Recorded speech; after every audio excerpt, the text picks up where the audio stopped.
자, 거울에 비유된 하나님의 말씀 잠깐 생각해 보죠. 22절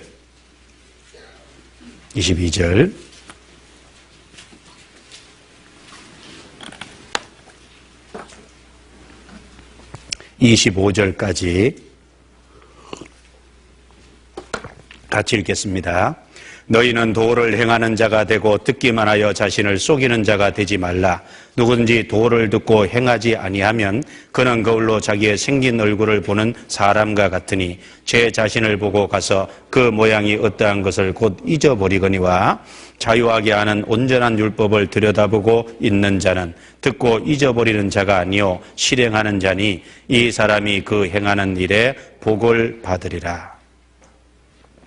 자, 여기 거울에 비유를 했습니다. 누구든지 도를 듣고 행하지 아니하면, 하나님 말씀을 듣고 순종치 아니하면 그는 거울로 자기의 생긴 얼굴을 보는 사람과 같다. 보고 가서 모양이 어떠한 것을 곧 잊어버리거니와. 그러니까 말씀을 듣고 순종치 않는 사람은 거울 보고 잊어버리고 안 닦는, 깨끗이 안 하는 그 사람과 같다, 그 말입니다. 그런데 하나님의 교회에서는 어떤 사람이 복을 받냐? 듣는 자가 아니라 말씀을 듣고 실행하는 자가 복을 받는다는 겁니다. 말씀을 듣고 정말 순종하는 자가 복을 받는다는 거예요. 자, 거울에 비교했는데 거울을 몇 가지 생각해 보죠. 거울은 필수적으로 꼭 있어야죠. 자매님들한테 여쭤볼게요. 거울 있어야 돼요, 없어야 돼요? 대답을 안 하네. 하루에도 몇 번씩 보면서 아침에도 보고, 그렇죠? 그리고 지하철 아래도 보면 거울 보고 있는 사람 많거든요. 네. 화장실 가서도 보고, 또 음식 먹고도 보고, 점심 먹고 또 보고, 하루에 몇 번 보는지 한번 세어봐요. 하나님의 말씀을 거울하고 딱 연결시켜 놨거든요. 이 거울은 필수적인 겁니다. 거울을 통해서 자기의 어떤 모습을 보는 것처럼 이 하나님의 말씀을 통해서 우리는 우리의 내면과 외면을 잘 볼 수 있는 거예요.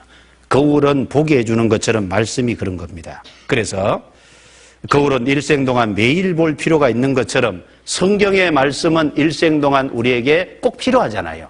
신명기 17장 19절에 평생에 자기 옆에 두고 읽어서 그 하나님 여호와 경외하기를 배우며 이 율법의 모든 말과 이 규례를 쫓아 행할 것이라 그랬죠. 거기 행할 것이라 그랬잖아요. 순종하기 위해서 우리는 그 말씀을 거울을 보는 것처럼 날마다 우리를 비춰봐야 됩니다.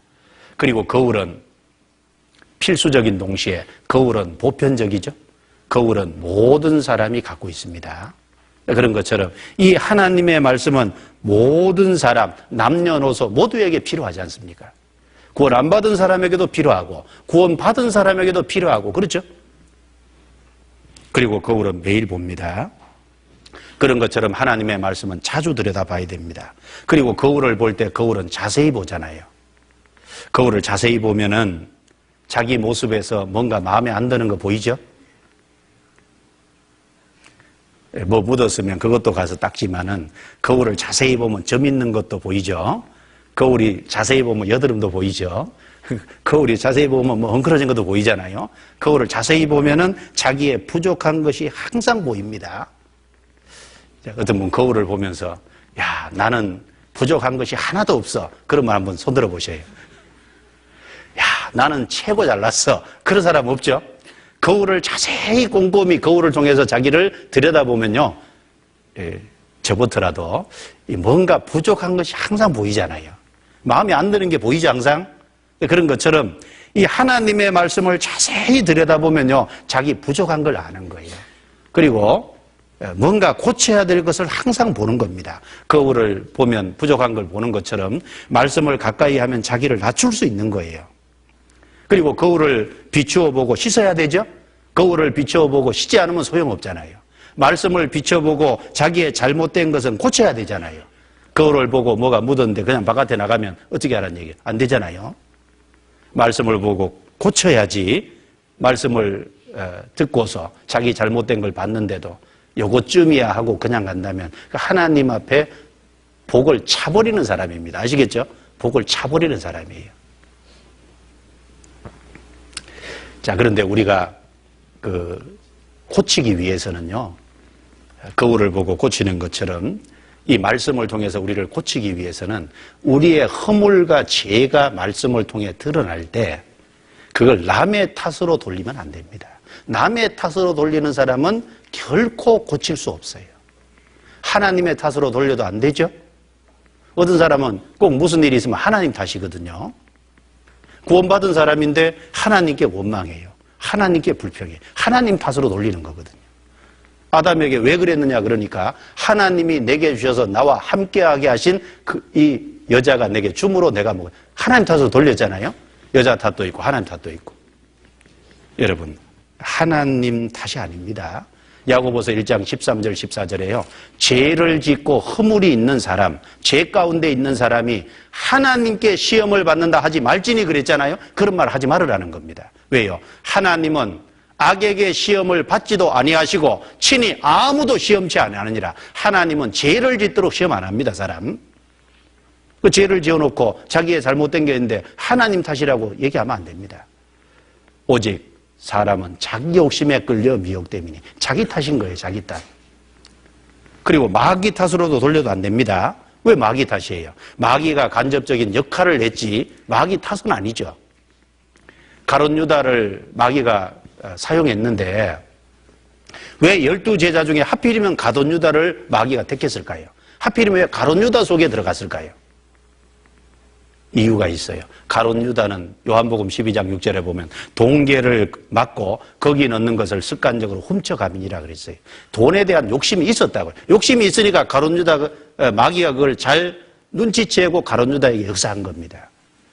예, 마귀가 간접 역할을 한 거지만 먼저는 그 안에 욕심이 있는 것이 문제입니다. 자기 탓이거든요. 환경 탓, 조상 탓으로 돌려도 안 되죠. 예. 그리고 거울은요, 조그만 손거울과 큰 거울이 있습니다. 손거울은 얼굴 정도 보죠. 그 전신 거울은 몸 전체를 보잖아요. 그 저는 설교 올 때 항상 거울 앞에 섰다 옵니다. 저를 위해서가 아니고 다른 분들을 위해서. 어떤 분은 이렇게 넥타이 삐딱하게 돌아가 있다고 그거 말씀 듣는 내내 그것만 보고 있는 분이 있더라고요. 예. 어떤 분은 머리가 뭐 이렇게 됐다. 예. 그러니까 저를 위해서 보는 게 아니고 그 반인을 위해서 봅니다. 어쨌든 전신 거울 앞에 특별히 딱 섰다 와요. 전신 거울. 자, 말씀을 우리를 비춰보되 손거울, 작은 거울, 말씀의 일부분을 보는 거라고 할 수 있잖아요. 그런데 말씀의 모든 것을 우리가 먹어야 됩니다. 그렇죠? 말씀 전체를 우리의 거울로 삼아야 되거든요. 어떤 구원받은 성도는 자기가 좋아하는 것만 봐요. 그러면 안 되죠. 말씀의 전체를 우리가 같이 보고 그리고 전체를 받아들일 수 있도록 그래서 천국 가는 것만 기뻐할 것이 아니라 상도 받아야 되고 주님을 우리의 구주로 받아들이는 것뿐 아니라 주님이 우리의 주인 된다는 것도 우리 삶에 받아들이고 주님께 내가 복종하고 순종하는 그런 길을 걸어가야 될 겁니다. 그리고 거울은 여러 종류의 거울이 있잖아요. 거울은 깨어진 거울도 있고 일그러진 모습으로 보이게 하는 오목 거울도 있고 볼록 거울도 있고 그러니까 이 거울이 여러 거울이 있는 것처럼요. 이 말씀은 우리를 온전하게 비춰주는 거울인데 세상에 어떤 책들은 안 그렇잖아요. 어떤 건 너무 비관적이고 어떤 건 너무 낙관적이고 이 세상의 사물을 제대로 판단하고 제대로 가치관을 형성케 해주는 그런 것들이 많지 않거든요. 그러니까 이 성경만 우리의 모습을 바르게 비춰줄 수 있는 겁니다. 그래서 이 거울이라는 걸 통해서 우리 자신을 늘 비춰봐야 되고 그리고 세심하게 비춰봐야 된다는 것을 생각해야 되겠습니다. 예를 들면 다윗이요. 우리아의 아내를 범하고 그리고 우리아를 전쟁터에 보내서 죽게 하고 난 다음에 나단 선지자를 보내서 하나님이 그를 책망하니까 다윗이 처음에는 자기에게 한 얘기인지 몰랐잖아요. 나단 선지자가 비유를 들어서 설명했죠. 어떤 마을에 부자가 있고 가난한 자가 있습니다. 부자는 모든 좋은 것이 있고 양과 염소가 풍족합니다. 그런데 이 가난한 자에게는 암양 새끼 하나밖에 없습니다.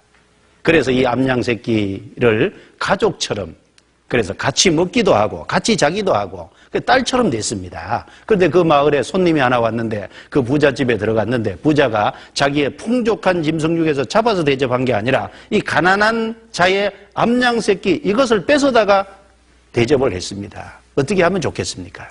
누구 얘기예요? 다윗 자기 얘기잖아요. 하나님이 다윗에게 왕을 지위를 주고 모든 것을 줬잖아요.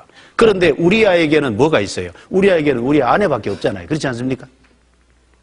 그런데 그 우리아의 아내를 뺏은 거예요. 자기 충성된 신하의 아내를 뺏은 겁니다.